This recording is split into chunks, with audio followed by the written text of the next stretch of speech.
जय हिंद दोस्तों 1991 का दौर भारत के लिए एक चुनौतीपूर्ण समय था। खासकर जम्मू कश्मीर में आतंकवाद अपनी जड़ें मजबूत कर रहा था। पाकिस्तान से आने वाले आतंकवादी घुसपैठ करके भारत की सीमा में आतंक फैला रहे थे।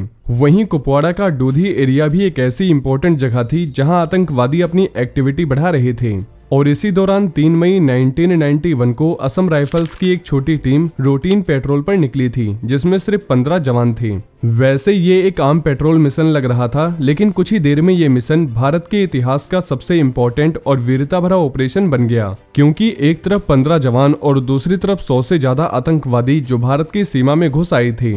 और ये था ऑपरेशन डोधी, जो असम राइफल्स के इतिहास का सबसे बड़ा और सबसे सफल ऑपरेशन माना जाता है। ये सिर्फ एक इनकाउंटर नहीं था, बल्कि एक मिसाल थी कि कैसे कम संख्या में होने के बावजूद सही प्लान और वीरता के साथ दुश्मन पर जीत हासिल की जा सकती है। तो चलिए शुरू से जानते हैं कि कैसे असम राइफल्स के जवानों ने इस मुश्किल ऑपरेशन को सफलतापूर्वक अंजाम दिया, जिसे आज भी याद किया जाता है।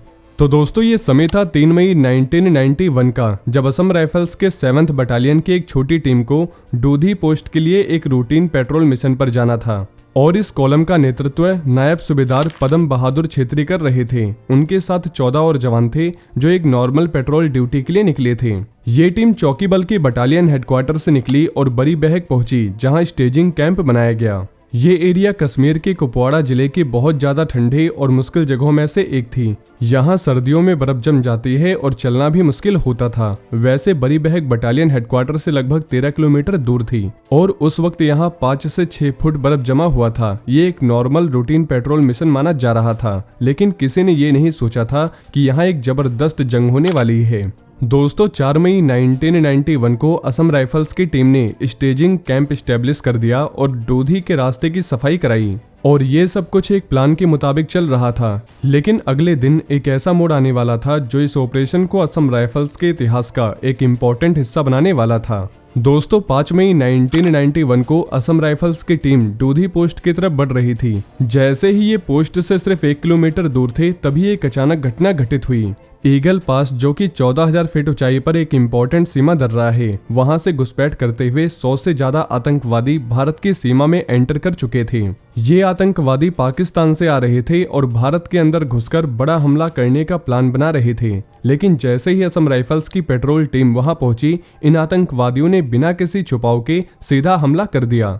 ऐसे में असम राइफल्स की टीम ने भी बिना किसी देरी के तुरंत जवाब दिया और इन 15 जवानों के पास 7.62 mm सेल्फ लोडिंग राइफल्स और लाइट मशीन गन्स थी, जबकि दुश्मन के पास मॉडर्न वेपन्स और बड़ी मात्रा में हमला करने का सामान था। फिर भी असम राइफल्स के जवानों ने अपनी जंगल वॉरफेयर ट्रेनिंग का इस्तेमाल किया और आतंकवादियों को चारों तरफ से घेरने का प्लान बनाया। दोस्तों, इस ऑपरेशन का अंदाजा इस बात से लगाया जा सकता है कि सिर्फ 15 जवानों ने 100 से ज्यादा आतंकवादियों का सामना किया था। तो ऐसे में आप खुद सोच सकते हैं कि वो मंजर कैसा रहा होगा। जंगल और बर्फ से घिरे इस क्षेत्र में 6 घंटे तक भारी गोलीबारी होती रही। असम राइफल्स के जवानों ने सही प्लान और बेहतरीन ट्रेनिंग का इस्तेमाल करके आतंकवादियों को एक एक करके खत्म करना शुरू कर दिया। साथ ही इन्होंने जंगल वॉरफेयर टेक्निक्स का भी इस्तेमाल किया, जो असम राइफल्स की एक स्पेशलिटी है। वहीं हर जवान अपनी पोजीशन पर टिककर दुश्मन को चकमा दे रहे थे और बिना किसी डर के आगे बढ़ रहे थे। साथ ही जल्द ही असम राइफल्स ने दुश्मन पर हावी होना शुरू कर दिया। ऐसे में आतंकवादी घबरा गए और उनकी पोजीशनिंग कमजोर होने लगी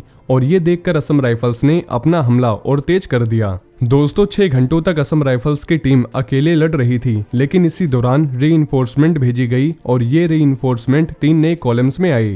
पहली एक जेसीओ और 25 जवान जो एक मेजर रैंक के ऑफिसर के नेतृत्व में आई। दूसरी 35 जवान जो दूसरे मेजर ऑफिसर के नेतृत्व में आई। और तीसरी एक मेडिकल कोर टीम जो एक मेजर रैंक के मेडिकल ऑफिसर के साथ आई। दोस्तों, ये रीइंफोर्समेंट आने के बाद पूरे रिवर बेल्ट का एरिया एक बैटलफील्ड में बदल गया। हर तरफ गोलियों की बारिश हो रही थी और धीरे धीरे असम राइफल्स के जवानों ने पूरा कंट्रोल हासिल कर लिया। ऐसे में ये ऑपरेशन इतना भयंकर हो गया था कि पूरा इलाका आतंकवादियों के लाशों से भर गया था। वहीं इस ऑपरेशन में 2 जवान राइफलमैन कामेश्वर प्रसाद और राइफलमैन राम कुमार आर्य वीरगति को प्राप्त हो गए थे। वहीं अगर इस ऑपरेशन की सफलता और इम्पैक्ट को देखें तो ये ऑपरेशन 6 घंटे तक चला और इस जबरदस्त मुठभेड़ के बाद असम राइफल्स ने पूरा एरिया सेफ कर दिया। साथ ही अगले 96 घंटों तक यहाँ सर्च ऑपरेशन चला जिसमें बड़ी मात्रा में हथियार और आर्म्स एंड एम्युनिशन मिले। वैसे इस ऑपरेशन के दौरान 118 हथियार बरामद किए गए थे जिनमें ज्यादातर AK-47 राइफलें शामिल थी। साथ ही बहुत सारी एम्युनिशन, मैगजीन और हैंड ग्रेनेड भी बरामद किए गए थे। इसके अलावा रॉकेट लॉन्चर्स और दूसरे हथियार भी मिले थे। तो दोस्तों आप खुद अंदाजा लगा सकते हैं कि ये आतंकी कितनी बड़ी प्लानिंग के साथ बॉर्डर क्रॉस करके आए थे। वहीं इस ऑपरेशन में असम राइफल्स के जवानों ने जंगल वॉरफेयर ट्रेनिंग का शानदार प्रदर्शन किया। ये एक मिसाल है कि कैसे कम संख्या में होने के बावजूद सही प्लान और साहस से दुश्मन पर जीत हासिल की जा सकती है। और आज भी असम राइफल्स की एक बड़ी टीम कश्मीर में तैनात है जो आतंकवाद के खिलाफ लड़ रही है। दोस्तों ये ऑपरेशन दिखाता है कि भारत के जवान किसी भी परिस्थिति में लड़ने के लिए तैयार रहते हैं, चाहे दुश्मन कितना भी बड़ा क्यों ना हो और कितनी ही बड़ी संख्या में क्यों ना हो। वहीं इस ऑपरेशन के एक महान वीर सूबेदार पदम बहादुर छेत्री जो इस मिशन का नेतृत्व कर रहे थे, इन्हें असम राइफल्स के इतिहास में एक वीर सेना नायक के रूप में जाना जाता है। साथ ही शिलोंग में एक आर्मी इंस्टीट्यूट भी इन्हीं के नाम पर शुरू किया गया। वैसे ऑपरेशन डोधी भारतीय सेना की एक शान है जो आज भी हर फौजी को प्रेरणा देती है। वहीं दोस्तों इसके अलावा भी भारतीय सेना के जवानों ने ऐसे कई बड़े बड़े ऑपरेशंस को अंजाम दिया है जिसमें बड़ी संख्या में देश के दुश्मन मारे गए हैं। तो दोस्तों मुझे उम्मीद है आपके लिए ये इन्फॉर्मेशन यूजफुल रही होगी। लेकिन अगर आप भारतीय सेना से जुड़ी ऐसी ही और भी जानकारी जानना चाहते हैं तो आपको हमारे चैनल पर ऐसी और भी कई वीडियोस मिल जाएगी। साथ ही अगर आपको ये वीडियो पसंद आई हो तो वीडियो को ज्यादा से ज्यादा शेयर करें और चैनल को सब्सक्राइब करना ना भूलें। जय हिंद, जय भारत।